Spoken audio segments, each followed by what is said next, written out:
Hello, everybody, and welcome to DMNoob.com. My name is Mike. I am the DM Noob, and I'd like to welcome you to our ongoing series about Dungeon Master tips from the new guy to the new guy. This video in particular is the next in a series that we have been working on for bringing sleight of hand and magic techniques to the table and to your players. This one in particular is one that I really enjoy. We've talked a little bit about it in the past, and I've done some discussion of this, but I really wanted to bring it to you in full. And it's called The Magician's Choice, or equivoque. But we'll discuss that more in a bit, or equivoque if you're an uncivilized jerk. But The Magician's Choice has been around a long time. Now, when I say it's an old trick, I don't mean it's from some little kit in the 80s. It came from Le Jouet du Magicien, from the Testimony de Jérôme Sharp in 1785 by Henry de Cramps. It is a very old piece.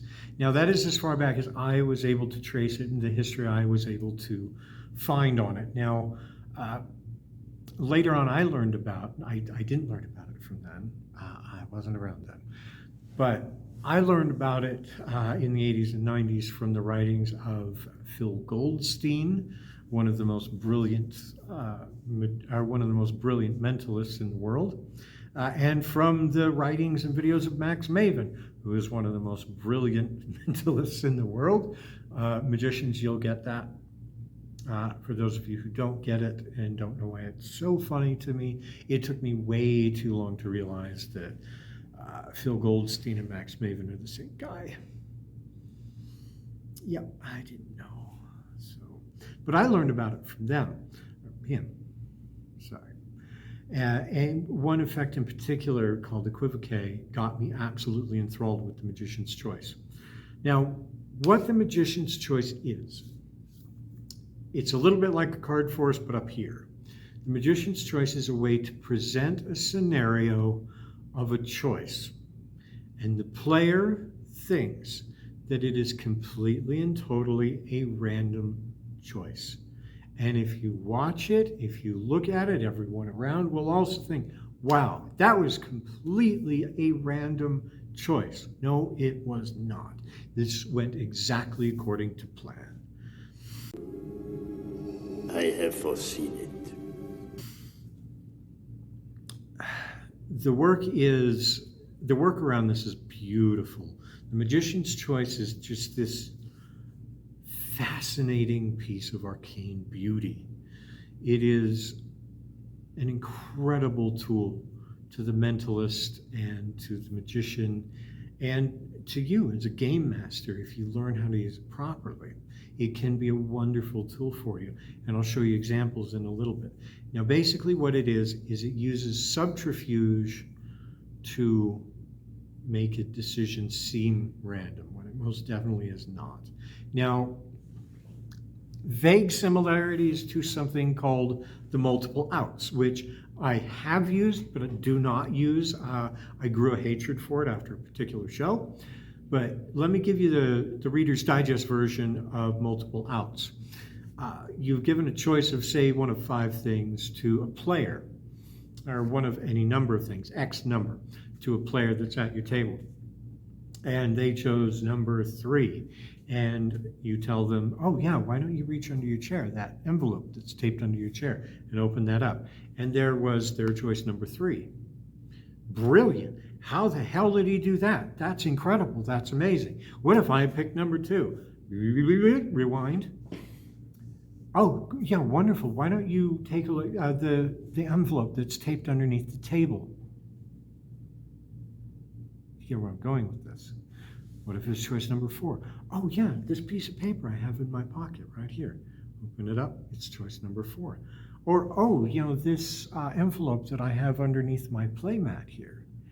Open that up for it, and it's choice number 5. You get it. That's what multiple out is. It's hardcore, balls to the wall, take no prisoners cheating, and I love it.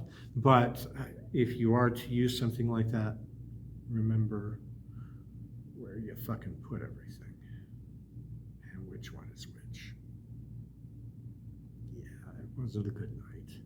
And I had to turn my bullshit meter all the way up to get out of that one. So, the magician's choice, very different. It is going to go one way. And there's not going to be multiple outs. It's what you have in front of you. Now, I have a brief example here. I have two cards.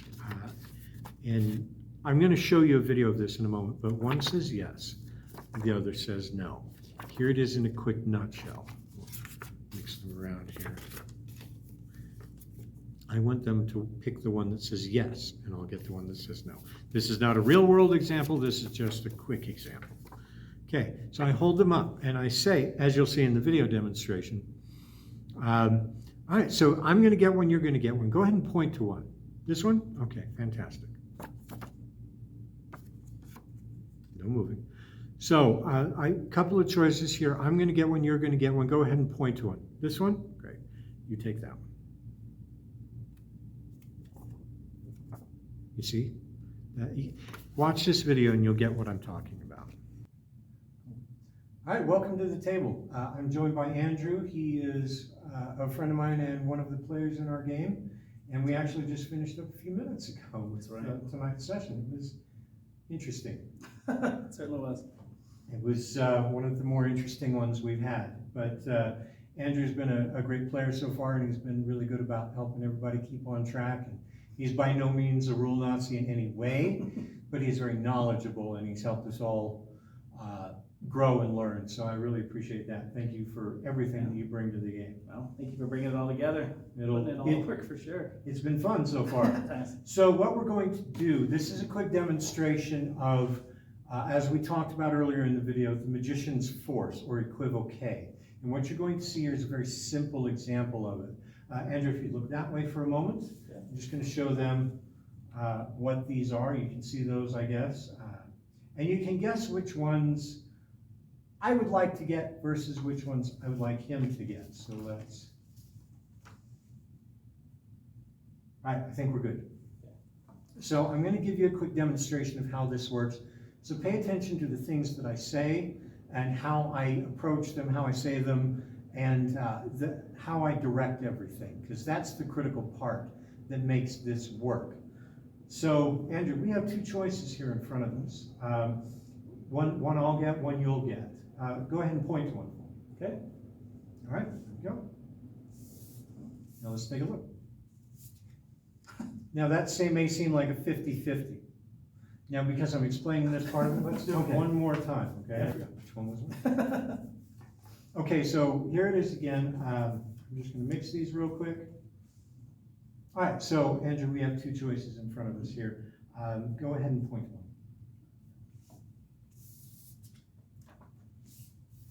Now, what I'm going to do is we're going to put these down and we're going to not change them. And now you know how to catch me out, as it were. And now here's where it comes in. All right, Andrew, we have two choices in front of us. You're going to get one, I'm going to get one. Go ahead and point to one. All right? Thank you. I get one, you get one. So, now, that's that. And we'll talk more about it in a moment here, but now you get the gist of how it works. So what you saw there with Andrew, that's a very loose example of how it can be used. It would need to be a lot more writing and story and stuff to make it practical for your game, but it gives you a sense and an idea of how to make it work. Now the things to watch are what you're saying. You don't want to hold the two choices and say, pick one, and then they pick this one, and then you go, okay, take that one, and I'll take this one. No, that doesn't work. Say, point to one. This one? Okay, yeah, there you go. Point to one. Okay, this one? Okay, great. And you take that one. The subtlety. That's what's going to take this from being a reaching piece of bullshit to a genuine miracle that your players will remember. Watch your words, watch how you say it, watch how you present it. And the other critical piece is to make it very nonchalant, make it very comfortable. Don't rush right into this and don't be, be very comfortable with it. If you're comfortable with it, then your players will be comfortable with it. And when the moment comes that this amazing thing has happened, whoa, there'll be so much more, because this wasn't something that was forced or planned or, coerced or something like that. This was just a free choice that happened to hit.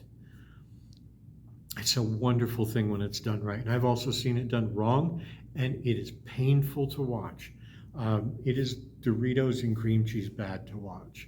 It is horrible. So be confident with it. Practice it. Work on it. Don't watch this video and then put it in your game tonight. Write it in, take some time, and make it good. That's what's really going to make the moment stand out. I use a piece called Equivoque that I've adapted for games with the Game Master. And we talked about this in a previous video, but let me show it to you real quick. Okay, so this is called Equivoque. This is the actual effect of Equivoque. I'm going to demonstrate it. We have used it in the game before. I'm not going to go into the details of how it works like I did with the regular Magician's Force, simply because it's not, this part of it's not mine to share. It is by Max Mavens, as we talked about, and I have talked to him about it, and I'm just going to demonstrate it and then point you to where the best place will be to learn it. So we used this in game. We had the Game Master that we met up with. You remember him.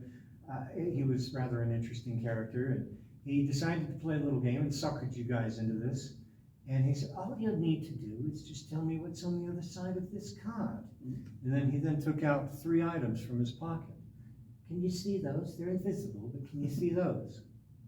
No. Good, because they're invisible. Do you want to mix? Do you know what they are? No, but they look small.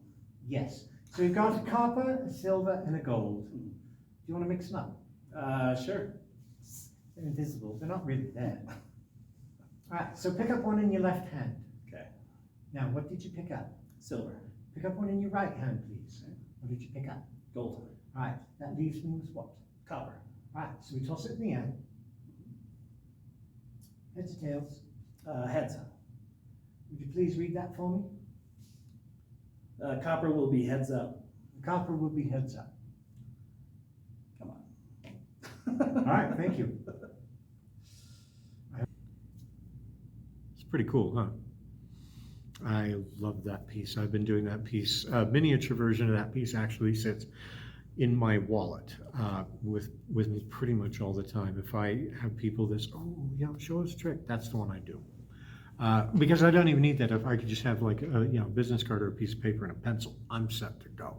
I'm not going to show you how that works. Obviously, it's a little more advanced than what we talked about. Part of it you can probably work out, but I'm not going to reveal all of it. Reason being is this comes directly from Max Mavens.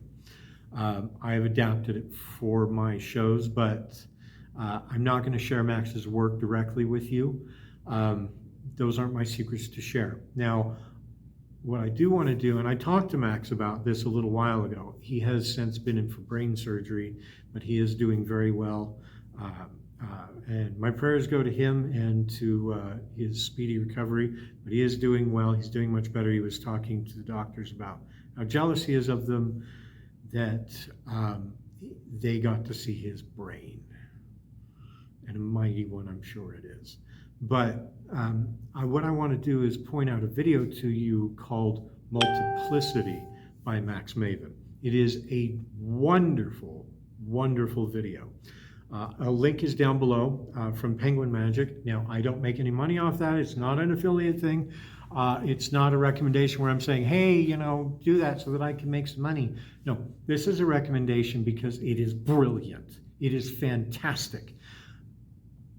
Rather than going and buying like Candlekeep and 3 new sets of dice next time, put the money back in your pocket, go to that link and buy the video. It is the best couple of hours you'll ever have. Not only will you experience Max's wonderful work, but you'll get a good sense of how the Magician's Choice can play for you and how versatile it is and how universally it can be used. So I very much recommend that. All right, everybody, so thank you for spending a little time with me today. As always, It has been a pleasure. I hope that you've gotten a little bit out of this, and I hope that you will like, share, and subscribe so that I'm encouraged to do more. I have lots of ideas, but if you have ideas or questions, please leave a comment down below or get a hold of me. Happy to talk to you about it. Absolutely. But thank you again for your time, and we will see you again soon. Thank you. Real quick note, still working on the video with Rocco. We are hoping to bring that to you very soon. I spoke to him just a little bit ago, and we're just finalizing a time. So that's up and coming real quick.